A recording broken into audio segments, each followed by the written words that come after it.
Welcome back to Shibla's kitchen. അപ്പോൾ ഇന്ന് നമ്മൾ ചെയ്യാൻ പോകുന്നത് പെർഫെക്റ്റ് ആയിട്ടുള്ളൊരു പനീറിൻ്റെ റെസിപ്പിയാണ് കേട്ടോ.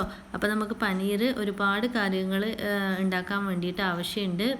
കേക്ക് ഉണ്ടാക്കാനും പുഡിങ്സ് ഉണ്ടാക്കാനും കറികൾ ഉണ്ടാക്കാനും ഒക്കെ. അപ്പോൾ നമ്മൾ ഷോപ്പിൽ നിന്ന് വാങ്ങിക്കാറാണ് പതിവ്. പക്ഷേ ഈസി ആയിട്ട് തന്നെ നമുക്ക് വീട്ടിൽ ഉണ്ടാക്കാൻ പറ്റുന്നൊരു സാധനമാണ് പനീർ എന്ന് പറയുന്നത്. പാല് വെച്ചിട്ടും ഉണ്ടാക്കാം, അതുപോലെ തന്നെ പാൽപ്പൊടി വെച്ചിട്ടും ഉണ്ടാക്കാം.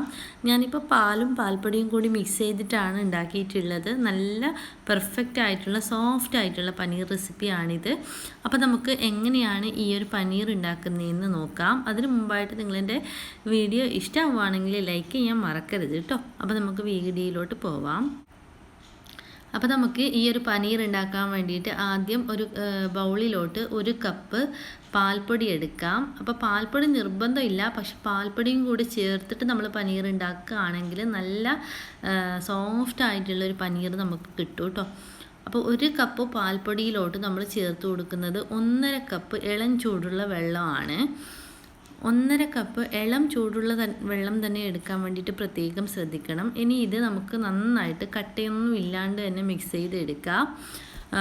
നമ്മളെ പാലുണ്ടല്ലോ, പാല് നല്ല കട്ടിയായിട്ട് കിട്ടാൻ വേണ്ടിയിട്ടാണ് കേട്ടോ നമ്മൾ പാൽപ്പൊടിയും കൂടി മിക്സ് ചെയ്ത് കൊടുക്കുന്നത്.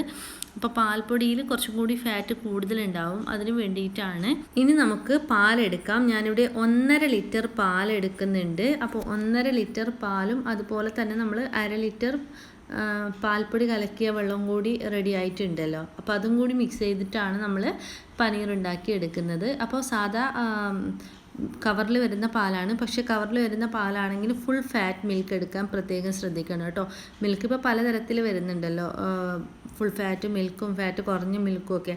പക്ഷേ പനീർ ഉണ്ടാക്കാൻ വേണ്ടിയിട്ട് നമുക്ക് ഫുൾ ഫാറ്റ് മിൽക്ക് കിട്ടുകയാണെങ്കിൽ അതാണ് ഏറ്റവും നല്ലത്.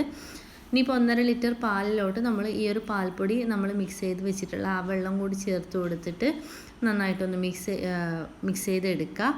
എന്നിട്ട് ഫ്ലെയിം ഓൺ ചെയ്യാൻ വെക്കാം. ഇപ്പം ഞാൻ അടുപ്പിൽ വെച്ചിട്ടുണ്ട്. ഇനി ഇത് നന്നായിട്ടൊന്ന് മിക്സ് ചെയ്ത് കൊടുത്തോണ്ടേ ഇരിക്കണം കേട്ടോ, ഫ്ലെയിം ഓൺ ചെയ്തിട്ട്. കാരണം പാട മുകളിൽ കെട്ടാൻ വേണ്ടി സമ്മതിക്കണ്ട. അപ്പോൾ പാട കെട്ടാൻ സമ്മതിക്കാണ്ട് തന്നെ നിങ്ങൾ നന്നായിട്ടൊന്ന് തിളപ്പിച്ചെടുത്താൽ മതി. ഇതിൻ്റെ അടുത്ത് തന്നെ നിന്നിട്ട് ഒരുപാട് ഇങ്ങനെ ഇളക്കണമെന്നൊന്നുമില്ല, ഇടയ്ക്കിടയ്ക്ക് ഇങ്ങനെ ഇളക്കി കൊടുത്താൽ മതി. നന്നായിട്ട് ഇത് തിളച്ച് പൊങ്ങി വരുന്നത് വരെ വെയിറ്റ് ചെയ്യണം കേട്ടോ. അപ്പോൾ തിളച്ച് പൊങ്ങി വന്നതിന് ശേഷമാണ് നമ്മൾ ഇതിലോട്ട് ബാക്കിയുള്ള ഇൻഗ്രീഡിയൻസ് ചേർത്ത് കൊടുക്കുന്നത്. അപ്പോൾ നമ്മുടെ പാല് നന്നായിട്ട് തിളച്ച് പൊങ്ങി വരുന്നുണ്ട്. അപ്പോൾ ഈ ഒരു സമയത്താണ് നമ്മൾ ഇതിലോട്ട് പനീർ ഉണ്ടാക്കാൻ വേണ്ടിയിട്ടുള്ള ഇൻഗ്രീഡിയൻറ്റ് ചേർത്ത് കൊടുക്കുന്നത്. വിനെഗറാണ് കേട്ടോ, വൈറ്റ് വിനെഗർ. ഇതിന് പകരം നിങ്ങൾക്ക് വേണമെങ്കിൽ ചെറുനാരങ്ങ നീരും എടുക്കാവുന്നതാണ്. അപ്പോൾ വൈറ്റ് വിനെഗർ നമ്മൾ ആദ്യം ഒരു 2 ടേബിൾ സ്പൂൺ ചേർത്ത് കൊടുക്കാം. ചേർത്ത് കൊടുത്ത് കഴിഞ്ഞിട്ട് നമുക്കൊന്ന് മിക്സ് ചെയ്തിട്ട് നോക്കാം. മിക്സ് ചെയ്ത് നോക്കുമ്പം അതിൻ്റെ ഫാറ്റ് വേറെ വെള്ളം വേറെ ആവും. അപ്പോൾ അതാവുന്നതിനനുസരിച്ചിട്ട് നമുക്ക് ഇനിയും വേണമെങ്കിൽ വിനെഗർ ചേർത്ത് കൊടുക്കാവുന്നതാണ്. ഒന്ന് മിക്സ് ചെയ്ത് നോക്കുമ്പോഴത്തേക്കും പാലിങ്ങനെ പിരിഞ്ഞ് വരുന്നത് കാണാം. ഇതൊക്കെ കണ്ടില്ലേ, ഇപ്പോൾ പിരിഞ്ഞ് വരാൻ തുടങ്ങിയിട്ടുണ്ട്. അപ്പോൾ ഇനിയും കുറച്ച് നമ്മൾ ഒഴിച്ച് കൊടുക്കേണ്ടതായിട്ടുണ്ട്, കാരണം കുറച്ചും കൂടി പാല് പിരിയാനായിട്ട് ബാക്കിയുണ്ട്. അപ്പോൾ അതുകൊണ്ട് 1 ടേബിൾ സ്പൂൺ കൂടി ഇനിയും ചേർത്ത് കൊടുക്കുകയാണ്. അങ്ങനെ നോക്കിയിട്ട് വേണം കേട്ടോ നമ്മൾ ചേർത്ത് കൊടുക്കാൻ വേണ്ടിയിട്ട്. ഞാനിതിലോട്ട് ഒരു 4 ടേബിൾ സ്പൂൺ ടോട്ടലായിട്ട് ചേർത്ത് കൊടുത്തിട്ടുണ്ട് കേട്ടോ. 2 ലിറ്റർ പാലിലോട്ട് 4 ടേബിൾ സ്പൂൺ വിനെഗറാണ് ചേർത്ത് കൊടുത്തിട്ടുള്ളത്.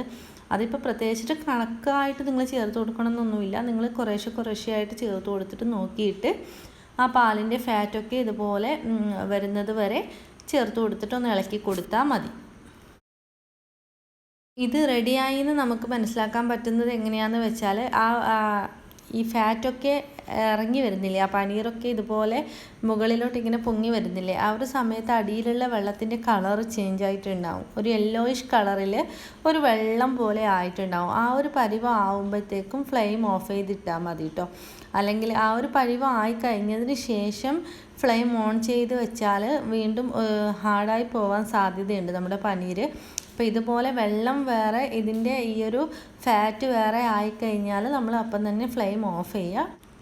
ഇനി നമ്മൾ ഇതിലോട്ട് ചേർത്ത് കൊടുക്കുന്നത് ഐസ് ക്യൂബ്സ് ആണ് കേട്ടോ. ഇത് ഈ ഒരു പനീർ റെഡിയായി കഴിഞ്ഞതിന് ശേഷം ഇത് വീണ്ടും ഈ ഒരു ചൂടിൽ കിടന്ന് വേവാണ്ടും ഹാർഡാവാണ്ടും ഇരിക്കാൻ വേണ്ടിയിട്ട് നമ്മൾ കുറച്ച് ഐസ് ക്യൂബ്സ് ഇതിലോട്ട് ഇട്ട് കൊടുക്കുന്നുണ്ട്. ആ ഒരു ചൂട് ബാലൻസായി കിട്ടാൻ വേണ്ടിയിട്ടാണ്. അപ്പം ഫ്ലെയിം ഓഫ് ചെയ്തിട്ട് ഐസ് ക്യൂബ്സ് ഉണ്ടെങ്കിൽ ഇട്ട് കൊടുക്കുക, ഇല്ലെങ്കിൽ ഐസ് വാട്ടർ ഒഴിച്ചു കൊടുത്താലും മതി കുറച്ച്. അപ്പോൾ അതിൻ്റെ ഓവറായിട്ടുള്ള ആ ഒരു ചൂട് പോയി കിട്ടിക്കോളും. പിന്നെ ഒരു നമ്മുടെ പനീർ ഹാർഡാവാനുള്ള സാധ്യതയാണ് ഇങ്ങനെ ചെയ്യുന്നത് കുറക്കുന്നത് കേട്ടോ.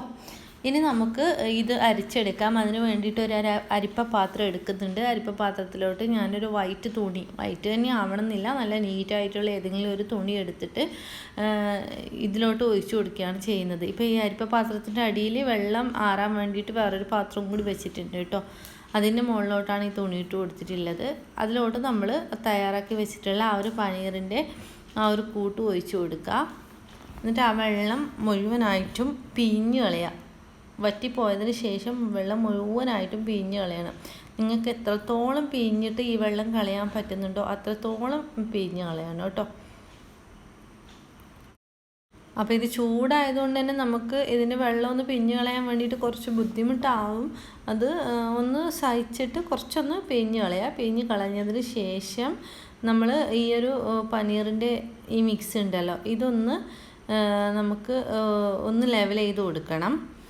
പിന്നെ ഈ ഒരു വെള്ളം ഊറ്റിയെടുത്തിട്ടുള്ള ഈ ഒരു വെള്ളം ഉണ്ടല്ലോ, ഈ വെള്ളം കളയണ്ട കേട്ടോ. ഇത് വെച്ചിട്ട് ചപ്പാത്തി ഉണ്ടാക്കിയാൽ നല്ല സോഫ്റ്റ് ആയിട്ടുള്ള ചപ്പാത്തി തന്നെ കിട്ടും. അപ്പോൾ അതുകൊണ്ട് തന്നെ ഇത് 1-2 ദിവസം ഫ്രിഡ്ജിലൊക്കെ വെച്ചിട്ട് യൂസ് ചെയ്യാൻ പറ്റും നമുക്ക്. ബാക്കി നമ്മുടെ ഈ ഒരു പനീറിൻ്റെ മിക്സ് ഇനി നമുക്കൊന്ന് ഷേപ്പാക്കി എടുക്കാം. ഞാനിപ്പം സ്ക്വയർ ഷേപ്പൊന്നും ആക്കി എടുക്കുന്നില്ല. ജസ്റ്റ് ഇങ്ങനെ പരത്തിയിട്ട് അതിൻ്റെ മുകളിലോട്ട് ഒരു പ്ലേറ്റ് വെച്ചിട്ട് ഇങ്ങനെ അമർത്തി കൊടുക്കുകയാണ് ചെയ്യുന്നത്, ഒന്നൊന്ന് പരന്ന് കിട്ടാൻ വേണ്ടിയിട്ട്. അപ്പോൾ ഷേപ്പൊന്നും അങ്ങനെ ആക്കുന്നൊന്നുമില്ല. പക്ഷെ നമുക്ക് പറ്റുമെങ്കിൽ നമ്മൾ ഷേപ്പാക്കി എടുക്കുകയാണെങ്കിൽ കറക്റ്റായിട്ടുള്ള പീസായിട്ട് നമുക്ക് പനീർ കട്ട് ചെയ്യാൻ പറ്റും കേട്ടോ. ഇല്ലെങ്കിൽ നമ്മളങ്ങനെ ഷേപ്പാക്കാണ്ട് വിടുകയാണെങ്കിൽ ആ സൈഡിലുള്ള ഭാഗമൊക്കെ പൊടിഞ്ഞു പോകുന്നുണ്ട്. അപ്പോൾ അത് നിങ്ങൾ ശ്രദ്ധിക്കണം. ഇനി നമ്മളിത് ഷേപ്പാക്കി കഴിഞ്ഞതിന് ശേഷം വീണ്ടും ഈ ക്ലോത്തോടെ തന്നെ എടുത്തിട്ട് നമ്മൾ നേരത്തെ അരിച്ചെടുത്തിട്ടുള്ള ആ ഒരു അരിപ്പ പാത്രം ഉണ്ടല്ലോ, ആ അരിപ്പ പാത്രത്തിൻ്റെ മുകളിലോട്ട് വെച്ച് കൊടുക്കുകയാണ് ചെയ്യുന്നത്. അപ്പോൾ അരിപ്പ പാത്രത്തിൽ അതിൻ്റെ അടിയിൽ എന്തെങ്കിലും ഒരു പ്ലേറ്റോ അങ്ങനത്തെ എന്തെങ്കിലും വെച്ച് കൊടുക്കണം. കാരണം അതിലധികമുള്ള വെള്ളം ഉണ്ടെങ്കിൽ താഴോട്ട് ഇറങ്ങി വരും. അപ്പോൾ അതുകൊണ്ട് തന്നെ എന്തെങ്കിലും അടിയിലൊരു പ്ലേറ്റോ എന്തെങ്കിലും വെച്ച് കൊടുത്തിട്ട് നമ്മൾ ഈ ഒരു അരിപ്പ പാത്രത്തിൻ്റെ മുകളിൽ ഈ ഒരു പനീർ സെറ്റാകാൻ വേണ്ടി വെക്കുകയാണ്. ഇനി ഇതിൻ്റെ മുകളിലോട്ട് നമുക്ക് എന്തെങ്കിലും ഒരു വെയിറ്റ്, അപ്പോൾ ഇതിന് ഷേപ്പായിട്ട് നിൽക്കുന്ന എന്തെങ്കിലും ഒരു വെയിറ്റ് വെച്ച് കൊടുക്കണം. അപ്പോൾ ഈ തുണി വെച്ചിട്ട് നമുക്ക് ജസ്റ്റ് ഒന്ന് കവർ ചെയ്തെടുക്കുക. കവർ ചെയ്തെടുത്തിട്ട് അതിൻ്റെ മുകളിലോട്ടാണ് നമ്മൾ വെയിറ്റ് വെച്ച് കൊടുക്കുന്നത്. ഞാനിപ്പം ഒരു ബൗളിൽ വെള്ളം എടുത്തിട്ടുണ്ട്, ഒരു ലിറ്റർ അടുത്ത് വെള്ളം എടുത്തിട്ടുണ്ട്. അതാണ് ഇതിൻ്റെ മുകളിലോട്ട് വെച്ച് കൊടുക്കുന്നത്. ജസ്റ്റ് ഒന്ന് ഷേപ്പായി കിട്ടാൻ വേണ്ടിയിട്ടാണ്, പരന്നിട്ട് ഷേപ്പായിട്ട് കിട്ടാൻ വേണ്ടിയിട്ടാണ്. ഇതൊരു 2 മണിക്കൂറെങ്കിലും ഇങ്ങനെ വെക്കുക കേട്ടോ. 2 മണിക്കൂറെങ്കിലും സെറ്റാകാൻ വേണ്ടി വെക്കുക. എന്നിട്ട് 2 മണിക്കൂർ കഴിഞ്ഞിട്ട് നമുക്ക് സെറ്റായോ എന്ന് നോക്കാം. ഇപ്പോൾ ഇത് 2 മണിക്കൂർ ആയിട്ടുണ്ട്. ഇതിൻ്റെ മുകളിൽ വെച്ചിട്ടുള്ള പാത്രം ഞാനൊന്ന് മാറ്റിയിട്ടുണ്ടായിരുന്നു കേട്ടോ. അപ്പോൾ ഇത് മാറ്റിയ പാത്രമാണ്. അപ്പോൾ നമ്മുടെ പനീർ എന്തായി എന്ന് നോക്കാം നമുക്ക്. ഇതാ കണ്ടില്ലേ, കറക്റ്റായിട്ട് സെറ്റായിട്ട് വന്നിട്ടുണ്ട് കേട്ടോ. ഇപ്പോൾ നമ്മളെ പനീർ കട്ടാക്കാൻ പാകത്തിനായിട്ടുണ്ട്. നല്ലൊരു എലാസ്റ്റിക് ആ ഒരു രൂപത്തിലായിട്ടുണ്ട് കേട്ടോ. കട്ടാക്കാൻ വേണ്ടിയിട്ട് ഞാൻ പറഞ്ഞില്ലേ, സൈഡ് അത്ര ഷേപ്പാക്കി കൊടുക്കാത്തത് കൊണ്ട് സൈഡ് അങ്ങനെ പൊടിഞ്ഞു പോകുന്നതേ ഉള്ളൂ. പക്ഷേ മിഡിലൊക്കെ നല്ല പെർഫെക്റ്റ് ആയിട്ടുള്ള പനീർ തന്നെയാണ്. ഇനി ഇതിപ്പോൾ ഞാൻ നിങ്ങൾക്ക് കട്ട് ചെയ്തിട്ട് കാണിച്ചു തരാം. അപ്പോൾ നല്ലൊരു സോഫ്റ്റ് ആയിട്ടുള്ള പനീറാണ് കേട്ടോ ഇത്. നമുക്ക് ഷോപ്പിൽ നിന്നും വാങ്ങിക്കുന്നതിനേക്കാളും നല്ല ടേസ്റ്റിലുള്ള പനീർ നമുക്ക് വീട്ടിൽ ഉണ്ടാക്കാൻ പറ്റും. അപ്പോൾ ഇത് ഈസിയാണ് ഉണ്ടാക്കാൻ വേണ്ടിയിട്ട്. എല്ലാവരും ട്രൈ ചെയ്ത് നോക്കണം. എന്തായാലും ട്രൈ ചെയ്ത് നോക്കിയിട്ട് ഫീഡ്ബാക്സും അതുപോലെ തന്നെ ഫോട്ടോസും ഒക്കെ അയച്ചു തരണം. പിന്നെ നമുക്ക് കേക്ക്സിനൊക്കെ ഇപ്പോൾ ചെയ്യാനാണെങ്കിൽ നമുക്ക് ഇപ്പോൾ ലോക്ക്ഡൗണൊക്കെ ആയതുകൊണ്ട് തന്നെ നമുക്ക് എല്ലായിടത്തും പനീറൊന്നും കിട്ടില്ല. അപ്പോൾ അതുകൊണ്ട് തന്നെ എല്ലാവരും വീട്ടിലുണ്ടാക്കിയിട്ട് നമുക്ക് എയർ ടൈറ്റ് ആയിട്ടുള്ള കണ്ടെയ്നറിൽ സൂക്ഷിച്ചിട്ട് വെക്കാവുന്നതാണ്. അപ്പോൾ പൊതുവേ പനീർ വരുന്നത് സ്ക്വയർ പീസസ് ആയിട്ടാണ്. അപ്പോൾ അതുകൊണ്ട് തന്നെ ഞാൻ സ്ക്വയർ പീസായിട്ട് കട്ട് ചെയ്യുന്നുണ്ട്. അപ്പോൾ അതേ നമ്മുടെ പനീർ ഇവിടെ റെഡി ആയിട്ടുണ്ട്. നല്ല സോഫ്റ്റ് ആൻഡ് സ്പോഞ്ചി ആയിട്ടുള്ള പനീറാണ് കേട്ടോ. നല്ല സ്പോഞ്ച് പോലെയുള്ള പനീറാണ്, നല്ല സോഫ്റ്റാണ്. ഇത് വെച്ചിട്ട് എന്തുണ്ടാക്കിയാലും നല്ല ടേസ്റ്റ് തന്നെയായിരിക്കും. അപ്പോൾ എന്തായാലും ട്രൈ ചെയ്ത് നോക്കണം. ട്രൈ ചെയ്ത് നോക്കിയിട്ട് കമൻറ്റ് അറിയിക്കണം. അതുപോലെ നിങ്ങൾക്ക് ഈ വീഡിയോ ഇഷ്ടമാണെങ്കിൽ നിങ്ങളുടെ ഫ്രണ്ട്സിനും റിലേറ്റീവ്സിനൊക്കെ ഒന്ന് ഷെയർ ചെയ്ത് കൊടുത്തേക്കണേ. ഷെയർ ചെയ്ത് കൊടുത്താൽ മാത്രമേ ഈ വീഡിയോ എല്ലാവരിലോട്ടും എത്തത്തുള്ളൂ. അപ്പോൾ വീണ്ടും നല്ലൊരു റെസിപ്പി ആയിട്ട് വരാം. അതുവരേക്കും take care, bye, thank U.